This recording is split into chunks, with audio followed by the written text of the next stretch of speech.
Hello and welcome to another recap. Actually, the last recap for Division 5G because now we are splitting.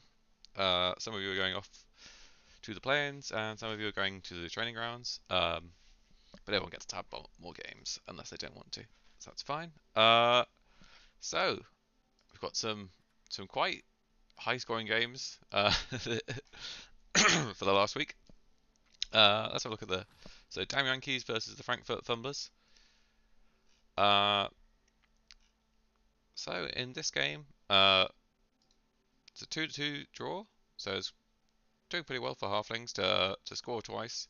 Normally, if they score twice, it's because they did a throw teammate or something. I'm not quite sure how that happened. I haven't had time to properly look at it, but they did well, and a halfling leveled up. Actually, a couple of halflings leveled up, and on the dark elf team, also quite a few level ups. They got a lineman, a witch elf, and a blitzer level up. So let's have a quick look at the teams.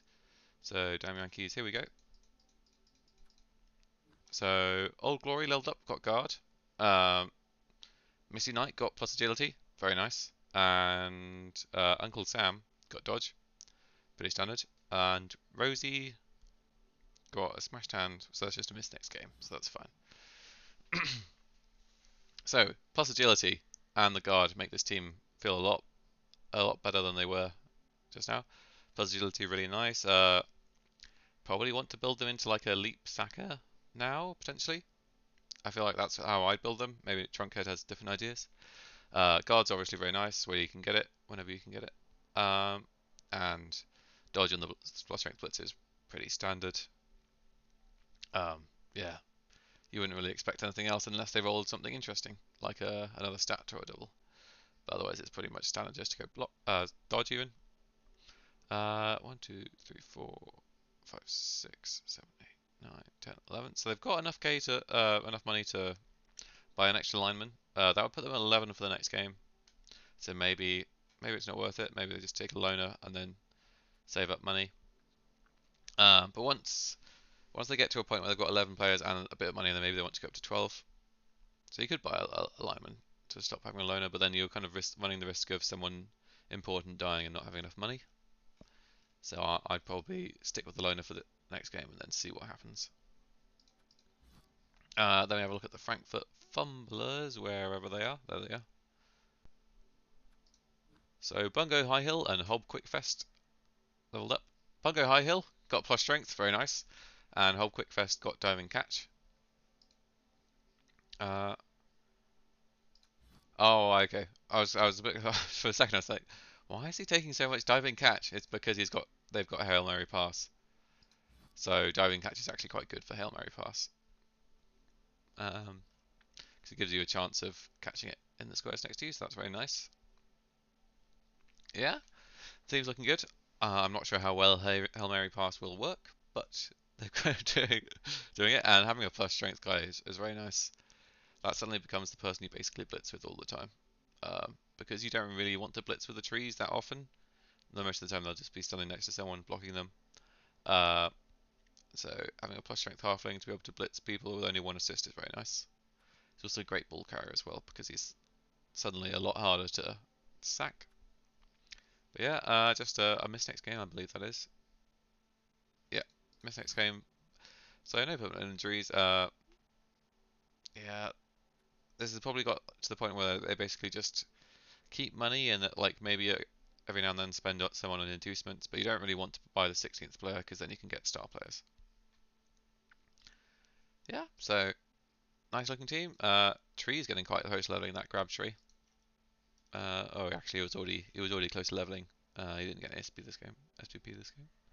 But yeah, nice looking halfling team. And I believe pretty much everyone is staying on. I think I've heard from everyone. Actually, no, I think Zoglug is changing teams to Dark Elves. I think that's it, but everyone else is keeping their teams, I believe. Um, Let me know if I've got that wrong. Uh, but it should be all recorded on the spreadsheet. So then we have Gorgoth Allgrays versus FC Arnstein, and the Nurgle continuing to do well.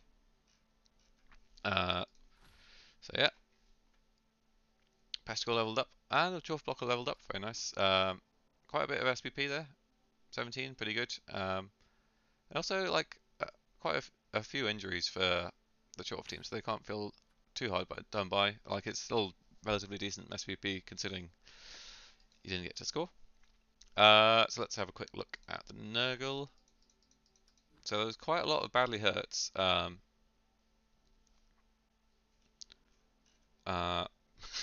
Both Rotters who got injured managed to roll double badly hurt, so they didn't get any any permanent injuries. Pesticle took block, pretty standard. He's got the third reroll now. I'm not sure if he had that for the game, because I remember commenting recently that he only had 2 rerolls. I don't know if he got that recently. So yeah, Mandalo and Jagielka, I don't know. Both leveled up, both got block. Very nice. And also the Beast and Nurgle got stand firm. Yeah, I absolutely agree with stand firm. Strength 6 tentacles, you want to be able to put on players, and then you don't want them to be able to red dice you off. So stand firm is very nice. Probably wants to get guard after that though, unless he rolls a double or something. So yeah, and the team is starting to look much more reliable now. They've got 5 block, got the dirty player, got a bit of guard, got a claw mighty blow. So they're starting to really look nice. Unfortunately, they're still 1560 TV. Like the Nurgle bloat is real. They just are such an expensive team. So if you can compare like the amount of skills they've got versus another team with 1560 TV, they've still got like hardly any skills in comparison. But the disturbing presence and the foul appearance and stuff like that can help them out. Okay, so Nurgle team are doing very well, and they are staying on. So are the Dwarfs. So in this game, Angus leveled up, got Mighty Blow. So that's another Mighty Blow.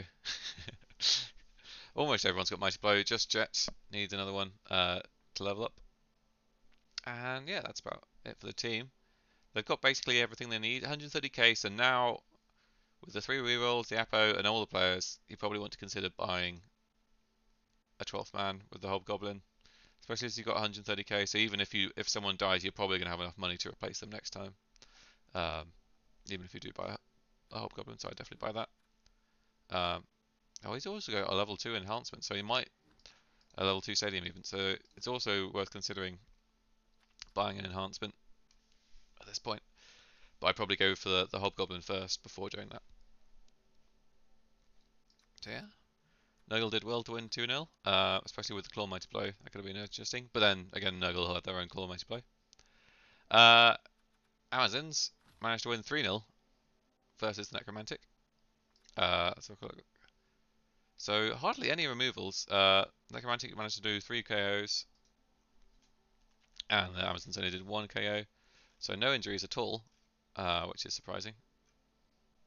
And then if we look at the SPP, totally acting up. Unfortunately, only just got the MVP for their SPP. But the Amazons got plenty of SPP on their own. I think someone did a pass. That Panch chill on a day did a pass to get that extra SPP. That's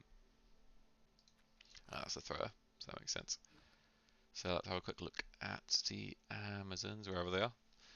So yeah, top of the leaderboards, the Amazons are, which is not that surprising because Amazons are a very good low T value team.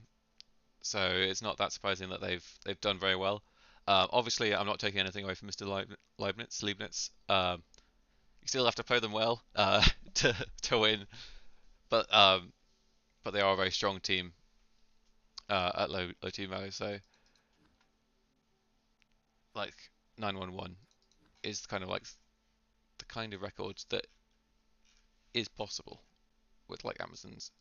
Like if you had a Nurgle team that was 911, then you'd be very surprised. But with Amazons, you're not quite as surprised. I mean, it's still a good record, but yeah. So fair bit of SPP, but not really anything, no level ups or anything. The thrower is only one pass away, and there's a couple of other people who could probably do a pass. But the test Deans are going through play-ins, so there might not be that much opportunity to do some vanity passes if they're going to be focusing on winning to try and get into the playoffs. But yeah, very nice team. 140k in the bank. Again, you probably still want to hang on to that. Maybe it's time to fire this movement busted lineman.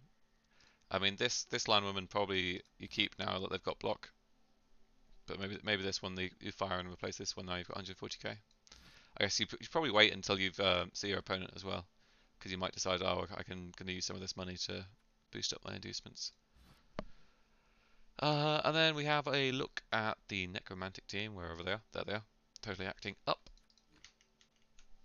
So they got an MVP on Boris, so he's getting a bit closer to the level, but nothing else really happened.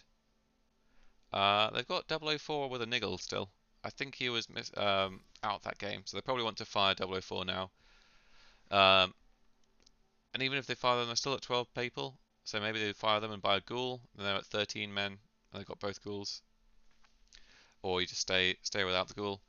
Pretty much your preference.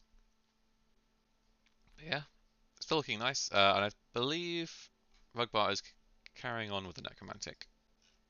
I'm pretty sure. So we'll see a bit more of them in the training grounds.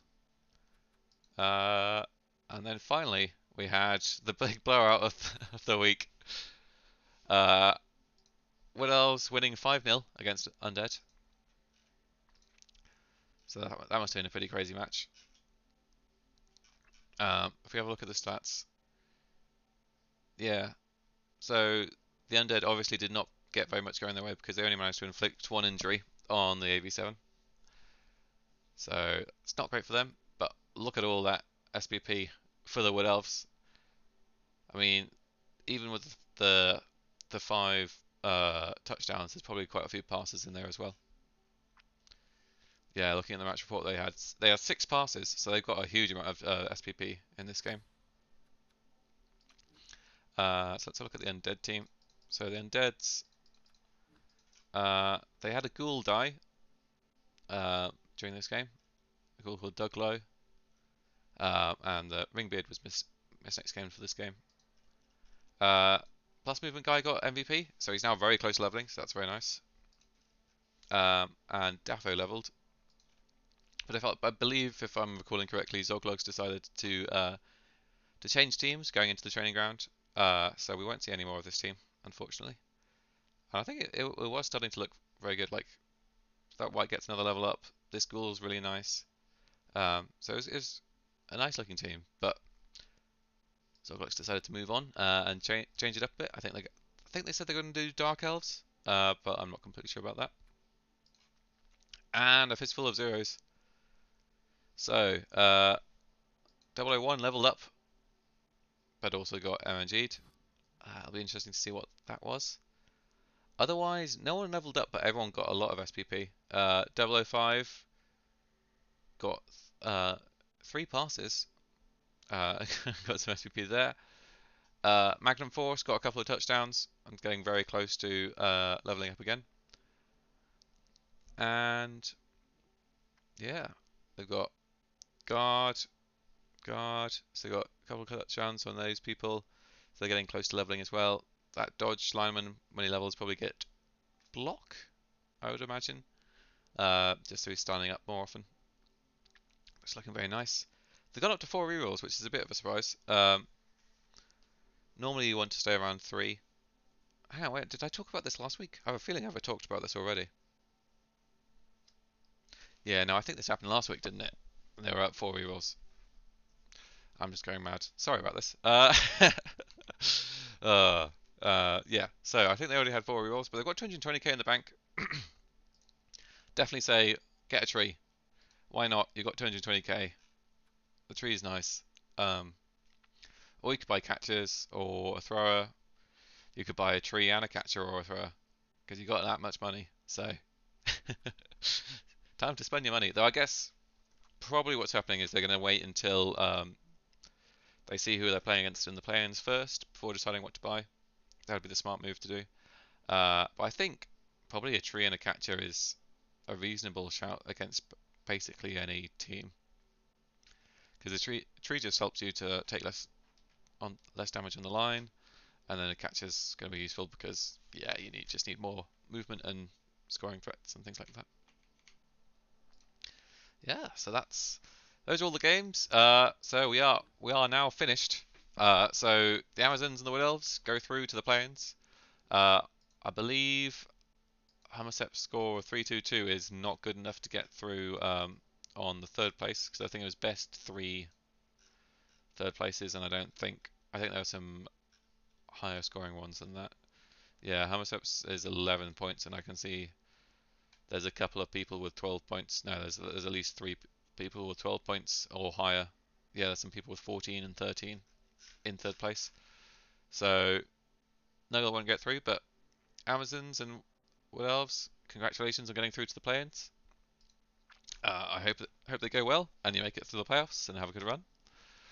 Uh, Commiserations to everyone else, but you've got plenty of time to prepare for the next season.